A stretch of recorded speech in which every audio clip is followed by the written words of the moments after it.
클릭해 주셔서 고맙습니다. 재미있는 여인 야담, 오늘의 이야기 시작하겠습니다. 옛날 조선 문종 때 함경도 지방의 호족 출신인 이시애란 인물이 있었습니다. 그는 조선 초기에 조정의 북방민 회유 정책에 의해 중용되어 문종 1년에 정사품 벼슬인 호군이 되었고, 세조 4년에는 경응진 병마절 제사를 거쳐 첨지중추 부사, 판회령 부사 등 높은 관직을 역임하였어요. 그런데 세조가 왕권을 확립한 뒤 서서히 북방민의 등용을 억제하고 지방관을 중앙에서 직접 파견하여 중앙집권 체제를 강화하기 시작하였어요. 그러자 이에 불만을 가진 이시애는 자신의 지위 확보에 불안감을 느껴 결국은 동생과 함께 반란을 꾀하기로 마음을 먹게 되었죠.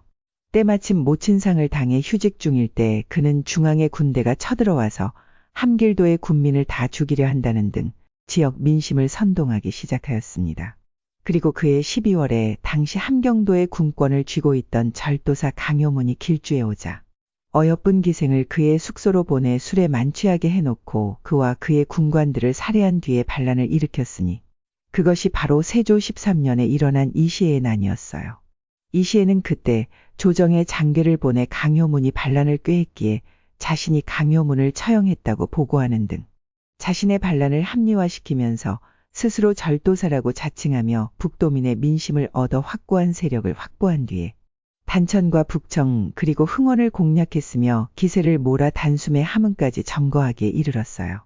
그러자 태평성대라고 자부하고 있던 조정은 발칵 뒤집히고 말았습니다. 이런 무엄한 놈 같으니 지금 당장 군사를 보내 그놈을 잡아서 대령토록 하라. 머리끝까지 화가 난 세조는 박준을 도통사로 삼아 정규군을 편성하고 호조판서로 하여금 정규군을 돕게 하는 한편 절도사를 파견하여 급히 길주로 내려보냈습니다. 하지만 이시애가 이끄는 반란군의 형세는 그리 만만하지가 않았어요. 도통사와 절도사로 내려간 두 사람 모두 이름을 크게 떨친 용장들이었으나 여러 고을의 백성들이 방백과 수령을 죽이고 이시애를 도왔기에 반란군의 기세는 하늘에 미칠 것처럼 호호탕탕하였습니다. 이를 어찌해야 좋단 말인가? 그렇게 낮이나 밤이나 걱정을 계속하던 세조는 생각다 못해 함경도 사람인 최윤손을 보내 함경도 백성들을 회유케 하였지만 임금의 명을 받고 임지로 내려간 최윤손은 즉시 이시애를 찾아가 오히려 반란군에 가담하였습니다. 때문에 반란군의 투지와 기세는 더욱 높아져 하늘을 찌를 것만 같았어요. 그렇게 열세에 몰린 광군은 항원과 북청, 말령 등지에서 반란군과의 처절한 싸움을 거듭하였으나 백중지세여서 승패가 쉽사리 판가름 나지 않았어요. 특히 말령 싸움에서는 광군이 고전을 면하지 못했으며 많은 군졸들을 잃었기에 광군의 사기는 크게 떨어질 수밖에 없었습니다. 그러자 장검을 뽑아든 이시애가 모두 죽여라. 놈들이 단 한 발도 이 땅에 들어오지 못하게 하라. 하고 소리칠 때마다 험난한 바위와 절벽을 이용해 포진한 반란군은 광군에게 폭우와도 같은 화살 공격을 퍼부었습니다. 그렇게 연이은 싸움은 8일 동안이나 계속되었는데 광군은 결국 백척간두에 이르게 되었죠. 이처럼 위급한 전세를 만회할 수 있는 길이 없겠소? 좋은 의견이 있으면 말들 좀 해보시오. 제장들을 한자리에 모아놓고 이렇게 하소연하듯 말하는 도통사의 얼굴에는 수심이 가득 자리 잡고 있었습니다. 그러자 잠시 침묵이 흐르고 그중 강순이라는 한 제장이 말하기를 도통사, 방법은 오직 하나뿐이옵니다. 그러자 그 말에 도통사는 두 눈을 크게 뜨면서 다급히 물었어요. 방법이 있다고? 그것이 무엇이요? 예, 말령 서쪽에 있는 큰 연못을 이용하는 것이옵니다. 연못을? 좀 더 자세히 얘기해 보시오. 그렇게 그들은 늦은 밤까지 작전을 짰고 이튿날 새벽이 되었어요. 드디어 강순이 지휘하는 광군은 전날처럼 층암과 절벽을 이용해 포진해 있는 반란군을 공격하였습니다. 그리고 동시에 은밀하게 움직인 또 다른 광군은 배와 뗏목을 타고 연못을 건너가 반란군의 배후로 향하였어요. 와 하는 함성 소리와 함께 광군이 공격을 시작하자 등을 보인 반란군의 전세는 순식간에 공경에 빠져버리고 말았어요. 그렇게 광군이 쏘는 화살에 맞아 절벽 아래로 굴러 떨어지는 반란군들의 시체가 금세 작은 산을 이룰 정도로 쌓이기 시작하였습니다. 갑자기 사태가 이 지경에 이르자 이시애는 내 운이 여기까지인가 보구나. 이것은 나로서도 어찌할 수 없는 하늘의 운명이로다. 어째서 내가 이런 전법이 있다는 것을 깨닫지 못했을까? 하고 탄식하며 그의 아우와 함께 스스로 칼을 들어 자결하였습니다. 반란군과 관군의 치열한 공방전으로 인해 사내 모양이 달라졌다는 이 말령 전투에서 이시의 부장 김유원은 무려 5개나 되는 화살을 몸에 맞았습니다. 하지만 용케도 죽지 않은 채 관군의 눈을 피해 안문산이 있는 북쪽을 향해 피를 흘리며 절룩거리면서 도망쳤어요. 그때 그의 나이는 25이었으며 고향인 홍원에서 무명을 떨치던 장사였습니다.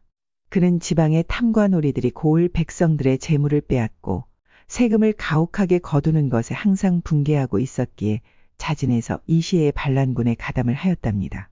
그리고 항상 선두에 나서서 용감하게 싸웠지만 세상 일은 젊은 그의 생각처럼 간단히 해결되는 것이 아니었어요. 승승장구할 것만 같았던 반란군이 갑자기 수세에 몰리며 전세가 불리하게 되자 중상을 입은 김유원은 비로소 이시애가 무모한 짓을 저질렀다는 사실을 깨닫게 되었습니다. 하여 아무런 명분도 없는 죽음을 당할 이유가 없다고 생각하며 싸움에서 슬며시 빠져나왔던 것이었어요. 관군에게 잡히면 목숨을 부지할 수 없는 몸이었기에 김유원은 사력을 다해서 도망치기 시작했습니다. 몇 번이나 땅바닥에 쓰러졌다가 다시 일어나기를 반복한 김유원은 이틀 밤낮을 부지런히 걸어서 간신히 안문산 중턱에 이를 수 있었어요. 하지만 지치고 부상당한 몸이었기에 험준한 산허리의 숲속에 쓰러진 김유원은 다시 일어나지 못했습니다. 화살을 맞아 출혈이 심하기 때문이기도 했지만 그보다는 며칠 동안이나 굶어 더 이상 몸을 지탱할 수 있는 기력이 남아있지 않았기 때문이었어요. 결국 나도 여기서 죽는구나. 하고 생각하는 순간 고향에 있는 늙은 부모의 모습이 머릿속을 스치며 지나갔어요. 그러자 뜨거운 눈물이 샘솟는 것처럼 흘러내렸죠. 어느덧 날은 어두워지고 밤하늘에선 조각달과 수없이 많은 별들이 반짝이고 있었습니다. 그런 별빛을 바라보며 김유원은 자신도 모르게 서서히 의식을 잃어가고 있었어요. 안문산은 말령보다 더 험준한 산이며 오직 남쪽 기슭에만 10여 호의 초라한 농가들이 자리 잡고 있었습니다. 그렇기에 안문산에 대해서 정확하게 알고 있는 사람은 거의 없을 정도였어요. 그럴 수밖에 없는 것이 사냥꾼들이 안문산 속으로 들어가는 것을 본 사람은 있어도 그들이 나오는 것을 본 사람은 없다고 할 정도로 험한 곳이었기에 나무꾼들조차도 아예 안문산 깊은 곳까지는 들어가지 않았습니다. 하지만 한 가지 분명한 사실은 안문산 중턱에 지공사라는 절이 있다는 것이었어요. 그 절은 조선 초기에 지공법사가 몸소 지은 절로서 젊었을 때는 이질환과 함께 칼쓰기와 활쏘기를 익혔던 유명한 장수였답니다. 한때 그는 백보 밖에 있는 버드나무의 잎도 맞출 만큼 궁술이 뛰어났기에 이질환도 따를 수 없는 명장이라는 소리를 들었을 정도였죠. 하지만 그는 뜻한 바가 있었기에 이질환과 함께 이성계를 도와 공을 세우지 않고 절을 지어 스스로 중이 되었다고 합니다. 어쨌든 지공법사는 안문산에 절을 세우고 그곳에서 일생을 마쳤으며 그의 후손들이 지금까지 선대에 출중한 유지를 받들어 그 절을 지키고 있다는 믿기 힘든 풍문이 지공사와 함께 안문산 주위로 전해지고 있을 뿐이었어요. 그렇게 김유원이 정신을 잃고 한참이 지나서였어요. 울창한 수림과 기암 절벽에 뒤덮인 안문산 중턱에 여명이 찾아오더니 나뭇잎들 사이로 눈부신 햇살이 쓰러져 있는 김유원의 얼굴을 비추었습니다. 하지만 마치 죽은 것처럼 쓰러져 있던 김유원은 눈을 뜨지 못하였고 한참이 지나서야 온몸의 아픔을 느끼면서 두 눈을 떴습니다. 이제 정신이 좀 드시나요? 우선 이걸 좀 드셔보세요. 그러면 곧 나아지실 겁니다. 김유원은 누군가가 자기의 입에 미음을 넣어주려는 것을 느끼면서 본능적으로 입을 벌렸어요. 애써서 정신을 차리려는 김유원의 눈앞에 죽그릇을 든 젊은 여인이 어렴풋이 보이는 것이었어요. 다 당신은 누구시오? 김유원이 더듬거리면서 묻자 여인이 환하게 웃으면서 말하였어요. 어머, 정신을 차리셨네. 저는 지공사를 지키는 사나라고 해요. 마음 푹 놓고 빨리 일어날 생각이나 하셔요. 그러면서 여인은 또 한 번 방긋 웃었는데 비록 허름한 옷을 입고 있었지만 맑은 눈과 아름다운 얼굴을 가지고 있었습니다. 그리고 다음 날 아침 밝은 햇살이 산사의 창문 안으로 흘러 들어올 무렵 따스한 미음 그릇을 받쳐들고 방 안으로 들어선 여인이 김유원 옆으로 와서 다소곳이 앉는 것이었어요. 그러자 선한 낭자, 정말 고맙소. 나에게 베풀어준 은혜는 영원히 잊지 않겠소. 이미 잠에서 깨어있던 김유원이 누운 채로 산화의 고운 얼굴을 바라보며 이렇게 말했습니다. 원, 별 말씀을 다 하시네요. 그나저나 이곳엔 사나운 짐승들이 많을 텐데 어째서 연약한 아녀자가 이런 곳에서 혼자 지내시오? 김유원은 그런 와중에도 젊은 산처녀의 일이 매우 궁금했습니다. 자기처럼 관가에 눈을 피해야 하는 도망자 신세라면 그럴 수도 있겠지만 남자도 아닌 젊은 여자 혼자서 깊은 산속에서 사는 이유를 도무지 알 수가 없었어요. 실은 돌아가신 아버님의 유운을 받드느라고. 유은이요. 예, 그래요. 저의 오대조 할아버님이 돌아가셨을 때부터 안문산 밖으로는 아예 나가지도 말라는 유운이 대대로 전해지게 되었어요. 그래서 저는 안문산 밖의 세상에 대해서는 전혀 모른 채 이제까지 여기서만 살아왔지요. 그런 사연이 있었구려. 예, 그리고 화를 메고 나서면 아무리 사나운 짐승을 만나도 무섭지 않았지만 한편으로는 이 산속에서 사는 사람이 나 혼자라는 것을 생각할 때마다 너무나 외롭고 무서웠어요. 그러자 듣고만 있던 김유원이 말하기를 용서하시오 낭자. 내가 낭자를 안문산 밖으로 모시고 나가 세상 구경을 시켜주며 은혜를 갚고 싶지만 죄를 지은 몸이어서 그렇게 할 수가 없소. 네? 죄를 지은 몸이라니요? 숟가락으로 미음을 떠서 김유원의 입안에 넣으려던 산화의 손이 갑자기 경련을 일으키듯 바르르 떨었습니다. 전날 사냥을 하다가 쓰러져 있는 김유원을 발견했을 때 화살에 맞은 상처를 보고 뭔가 사연이 있는 사람일 것이라는 생각은 하였어요. 하지만 난생 처음으로 보게 된 잘생긴 청년이었기에 무조건 살려야 한다고 생각하여 지공사로 데리고 와서 죽을 먹여 정신을 차리게 한 것이었죠. 따라서 그 같은 일은 자비심이라기보다는 처녀의 가슴 속에서 본능적으로 싹튼 사랑의 행위라고 할 수 있는 것이죠. 그런데 죄를 지은 사람이라니 여인이 놀라는 것도 당연한 일이겠죠. 그렇소. 나는 죄를 지은 몸이요. 김유원은 자기가 안문산 중턱까지 오게 된 경위를 여인에게 말해주기 시작하였어요. 스스로의 눈으로 본 세상의 잘못된 일들 때문에 반란에 가담했으며 죽지 않으려고 싸움터에서 빠져나왔다는 이야기를 하나도 숨기지 않고 모두 해주었어요. 그리고는 덧붙여서 또 이렇게 말하였어요. 나는 지공법사께서 세상과의 인연을 끊으라는 유운을 남기신 뜻을 이해할 수 있을 것 같소. 그분은 자기의 후손들이 성과악이 뒤범벅이 된 세파 속에 휩쓸리지 않기를 바라셨을 겁니다. 하지만 저는 너무나 외로웠어요. 산 밖의 사람들은 아예 만나지도 말라는 유운이 너무나 밉고 싫었던 적이 한두 번이 아니었어요. 그렇게 말을 하는 산화의 두 눈에 눈물이 맺히고 있었습니다. 그 눈물이 보리로 흘러내리는 것을 보면서 김유원은 문득 이런 생각이 들었어요. 산화가 자기를 사랑하게 된 것이라고. 그리고 자기도 산화를 사랑하게 되었으며 그 여인을 자기가 지켜주겠노라고. 낭자. 도련님, 그날 이후로 그들은 서로 떨어질 줄을 몰랐어요. 다음 날도 그 다음 날도 두 사람은 한시라도 떨어지면 안 되는 것처럼 밤이고 낮이고 항상 같이 있었습니다. 그러자 무척이나 심했던 김유원의 상처는 의외로 빨리 아물어 며칠 후부터는 혼자서 자유롭게 움직일 수 있게 되었어요. 그것은 어쩌면 사랑이라는 묘약이 만들어낸 놀라운 결과였는지도 모릅니다. 그렇게 시간은 흘러 안문산 속의 가을은 순식간에 지나가고 눈보라가 몰아치는 겨울이 다가왔어요. 하지만 산화와 김유원은 서로 뜨겁게 사랑하느라 매섭고도 찬 겨울을 제대로 느끼지 못하며 새 봄을 맞이하였습니다. 그리고 봄이 되자 두 사람은 둘만의 혼례를 치르고 부부가 되었답니다.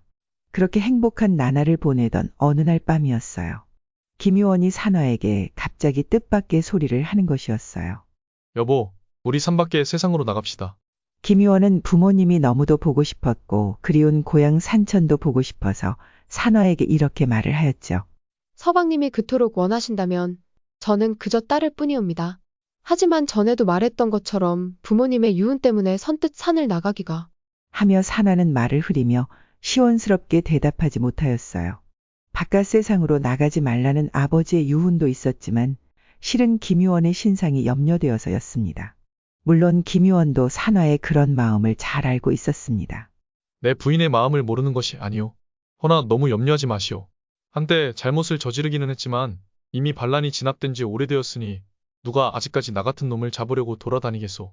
하며 김유원은 그 문제를 대수롭지 않게 생각하며 부인인 산화를 안심시켰습니다. 반란에 가담했던 백성들이 자기 하나뿐이 아니니 크게 괴념할 일이 안 된다고 안이하게 생각해버린 것이었어요. 하여 꼭 필요한 살림살이 몇 가지만 챙긴 두 사람은 그동안 정들었던 산사를 등지고 지공사를 내려왔습니다. 그 순간 마치 산화와의 이별을 슬퍼하듯이 산새들이 떼를 지어서 날아오르며 소리내어 우는 것이었어요. 그러자 그동안 살았던 산사를 뒤돌아보는 산화의 눈에는 눈물이 이슬처럼 떨어져 발등을 적시고 있었습니다. 그런 산화의 모습을 바라보는 김유원의 눈가에도 어느덧 눈물이 맺혀 있었어요. 부인, 내가 행복하게 해주겠소. 허니 어서 갑시다. 그렇게 앞서서 걸어가던 김유원은 자꾸만 뒤처지는 산화를 재촉하며 산을 내려왔어요. 어서 고향으로 가서 오랫동안 뵙지 못했던 늙은 부모님을 만나고 싶다는 생각이 그의 발길을 재촉하고 있었습니다. 그렇게 한참을 걸어 한낮이 기울 무렵이 되어서야 그들은 산 아래의 마을로 통하는 큰 길가로 나올 수 있었어요. 김유원은 잠시도 쉬지 않고 빠르게 걸으면서도 머릿속으로는 보랏빛 꿈을 펼치고 있었어요. 집에 가면 먼저 부모님께 문 안 드리고 이쁜 색시 얻었다고 친구놈들한테 실컷 자랑해야지. 그리고 초가상간이라도 지어놓고 사나와 함께 죽을 때까지 행복하게 사는 거야. 생각만 해도 즐거운 일이었기에 김유원은 바보처럼 입을 벌리며 씩 웃기도 하였죠. 그런데 그들이 한 10여리쯤 걸었을 때였어요. 어디선가 갑자기 거기서라 김유원. 하고 외치는 소리와 함께 길가의 숲속에서 뛰어나온 병졸 2명이 그들의 앞을 막아서는 것이었어요. 그리고 등 뒤에서도 또 다른 병졸들이 나타나 김유원을 둘러쌌습니다. 그들은 모두 임금의 명을 받들어 중죄인을 잡아 신문하는 일을 하는 관청의 순군들이었어요. 순순히 오랏줄을 받아라. 그렇지 않으면 목숨을 부지하지 못할 것이다. 순군 하나가 앞으로 바싹 다가서며 이렇게 버럭 소리를 쳤습니다. 잔뜩 불알인 그들의 눈에는 모두 살기가 어려 있었어요. 그 순간 김유원은 아뿔싸, 이런 낭패가 있나? 갑자기 눈앞이 아득해지는 것을 느끼면서 김유원은 일단 한 발 뒤로 물러섰습니다. 틈을 보아서 도망치거나 대항하기 위해서였죠. 하지만 그 순간 그의 뒤쪽에서 창 하나가 날아들었어요. 윽. 그러자 김유원은 비명을 지르면서 그 자리에 주저앉고 말았습니다. 창이 허벅다리에 깊이 박혔기 때문이었어요. 서방님, 소스라치게 놀란 산화가 김유원 옆으로 가려고 하자 순군 하나가 그녀의 앞을 가로막으며 소리쳤어요. 어서 이놈을 묶어라. 말이 끝나자 순군들이 우르르 달려들어 김유원을 포승줄로 묶기 시작하자 산화가 피를 토하듯이 소리쳤습니다. 서방님, 그러게 제가 뭐라고 그랬어요. 산 밖으로 나가지 말자고 몇 번이나 말씀드렸는데도 듣지 않으시더니 이제 어쩌면 좋아요. 산화는 그렇게 울부짖으며 다시 김유원에게 다가가려고 했지만 순군이 거칠게 몇 번이나 밀치고 쥐어박았기에 입에서 피를 흘리며 땅바닥에 나동그라지고 말았습니다. 부인, 당신은 다시 절로 돌아가구려. 이건 하늘이 주신 어길 수 없는 운명인 것 같소. 미안하오. 순군들에게 끌려가는 김유원이 뒤돌아보면서 외치는 마지막 소리였어요. 그런 그의 눈에 가득히 고인 것은 그냥 눈물이 아닌 피눈물이었습니다. 서방님, 저는 절로 돌아가지 않을 거예요. 죽더라도 서방님을 따라가겠어요. 하며 두 손을 짚고 일어난 산화가 비척거리면서 김유원의 뒤를 따라가기 시작하였어요. 그러자 순군 한 놈이 창 끝으로 산화의 가슴팍을 힘껏 떠밀어 뒤로 낮아빠졌지만 산화는 다시 일어나 울면서 김유원의 뒤를 따라갔어요. 그러나 산화는 계속해서 뒤따라갈 수가 없었습니다. 왜냐하면 창 끝으로 그녀의 가슴팍을 떠밀던 순군 놈이 에이, 시끄러워. 저리 비키지 못해. 하고 화를 내며 칼을 뽑아 산화의 어깨를 내리쳤기 때문이었어요. 윽하는 소리와 함께 어깨에서 가슴 아래까지 길게 베어진 상처에서 피가 솟구치면서 산화는 조용해졌습니다. 아, 여보, 괜찮소? 끌려가던 김유원이 몸부림치며 돌아서려고 했으나 그의 양팔을 움켜쥔 순군들의 힘을 당할 수가 없었어요. 그렇게 산화의 마지막 모습도 보지 못하고 김유원은 결국 순군들에게 이끌려 치열한 싸움이 벌어졌었던 말령 쪽으로 사라졌고 피를 흘리며 쓰러져 있던 산화는 지나가는 행인들에게 발견되어 산 아래에 있는 주막으로 옮겨져 치료를 받고 가까스로 목숨을 구할 수 있었습니다. 그리고 김유원에 대한 그 후의 이야기가 전해지는 것이 없는 것으로 보아 그는 아마도 반역죄로 처형당했을 것입니다. 왜냐하면 그는 한낱 병졸이 아닌 군관이었기 때문이었어요. 한편 가까스로 목숨을 건진 산화의 몸속에는 김유원의 아이가 자라고 있었어요. 그런데 운명의 장난이랄까. 그로부터 40년이 지나 연산군의 폭정에 일어난 중종반정에 김유원의 아들이 군관이 되어 반정에 참여했으니 실로 놀라운 일이 아닐 수 없습니다. 오늘의 이 이야기는 함경도 일대에서 사람들의 입을 통해 오늘날까지 전해지고 있다고 합니다. 시청해 주셔서 고맙습니다. 오늘도 즐겁고 행복한 하루 되세요. 옛말에 숟가락들 힘만 있어도 구독과 좋아요를 누른다 하였사옵니다. 부디 구독하여 주시옵소서.